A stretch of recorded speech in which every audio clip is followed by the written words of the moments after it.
A bird's eye view of Kingston, the capital of Jamaica. A sun-kissed land of hills and plains, divided by ribbons of silver rivers, tumbling down through verdant valleys. A tropic isle of infinite beauty that rises out of the blue depths of the Caribbean Sea some 90 miles south of Cuba. The late Queen Victoria is lovingly referred to as the Supreme Lady of Jamaica. Let's stroll down King Street. Here we note signs of civilization on every side and find it hard to realize that only 3 centuries ago, this was a tropical wilderness, a favorite hideout of bold pirates and buccaneers. Traffic rules are the same here as in London. If you go left, you go right. And if you go right, you go wrong. So figure it out for yourself. Most of the inhabitants are descendants of the slaves that were imported from Africa to work on the plantations. Just 100 years ago, Great Britain abolished slavery. Today, the Jamaica Negro is a happy, enlightened, law-abiding citizen, loyal to his government, of which he is very proud. Saturday is market day, but only a few have a donkey with which to bring in the produce from their farms. The men usually stay at home to work the farms, while the women walk to market, carrying everything on their heads. Some of them have to walk 10 miles or more. When they have sold their wares, they start home, loaded down with supplies for their families. Walking must be good in Jamaica. Coffee beans, undated. Sugar and no cream.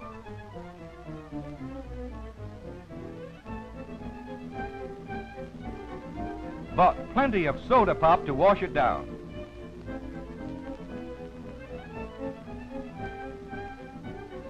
The peasant Negroes of Jamaica are very much attached to their little homes and their plots of land. Their cabins are clean, sanitary, and pleasant to live in.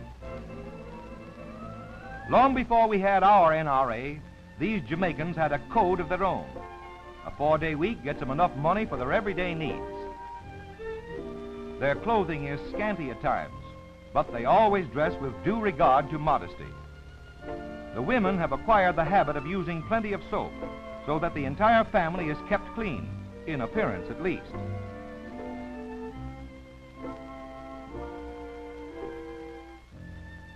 Their diet is simple. The only fuel they require is for cooking, and this takes place in the open air.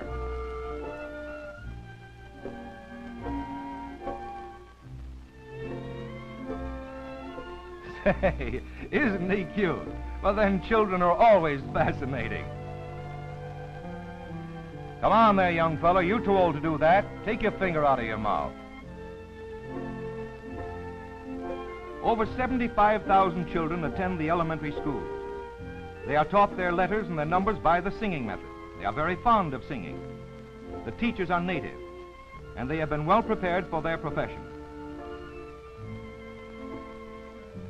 They seem to start their education at an early age in this island, but then perhaps it's the mother who's trying to brush up on her own reading, writing, and arithmetic.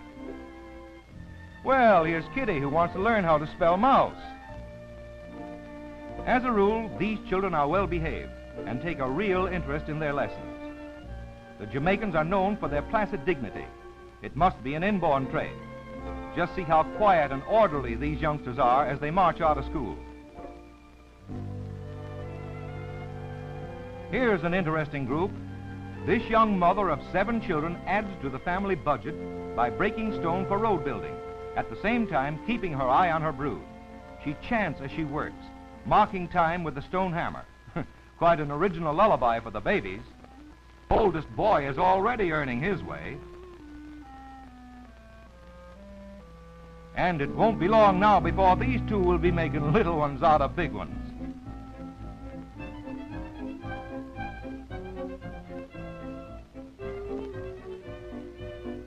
This woman is spreading the broken stone over the roadway, a handmade road. Jamaica has an ideal soil and climate for raising sugarcane. All over the island, you will find small plantations with primitive sugar mills like this one. And would you believe it? This little mill turns out 600 pounds of raw sugar each working day. The cane is fed by hand to the rollers, and the juice which runs out is boiled down until it hardens. The process is similar to the one used in making maple sugar. This raw sugar is sold to the natives only. The large modern mills, which make the higher grade of sugar, and this sugar is exported. These small mills may be primitive, but they certainly deliver the goods.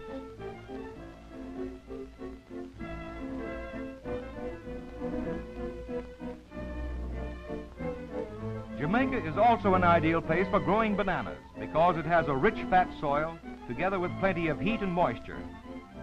These are young trees about 3 months old. In another 5 or 6 months, they will bear fruit. These trees are full grown from 8 to 10 months old, and they are ready to be picked.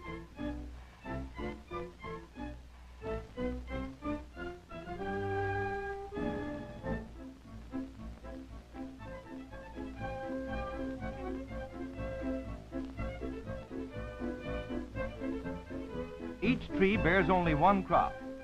When the bananas are cut off, the picker destroys the tree. The shoots that spring up out of the roots grow rapidly to furnish the next crop.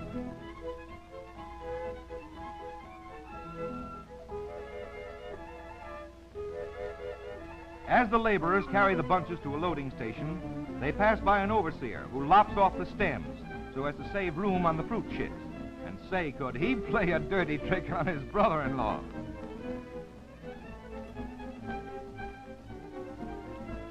On very large plantations, they have narrow-gauge railroads for delivering the bananas to the wharves. On this one, a bullock cart answers the purpose, and here's the motive power.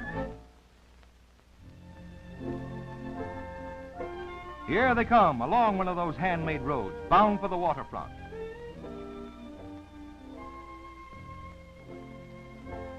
As the carts come in, the bananas are transferred to a big shed on the wharf. The men carrying the bananas pass in front of a checker. Each one receives a metal disc. Later, they turn them in as a check on the number of bunches brought in, and then they get paid off. The carriers get 2 cents for every 3 bunches carried in. The bananas are picked green. At this stage, they are quite hard and can be tossed around in handling without being damaged.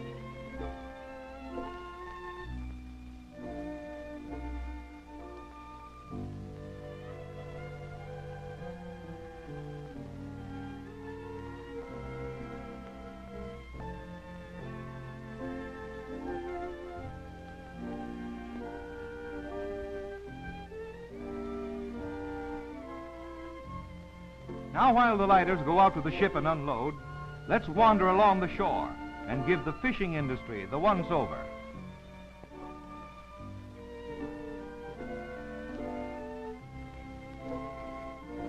The men do all the fishing.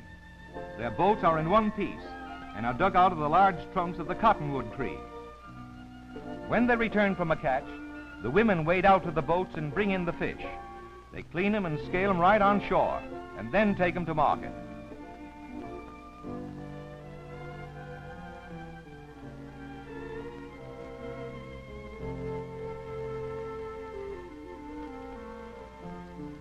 Ah, Jamaican fish hound.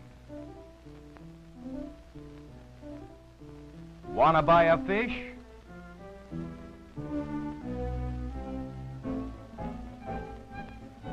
Well, after all, we've missed our boat.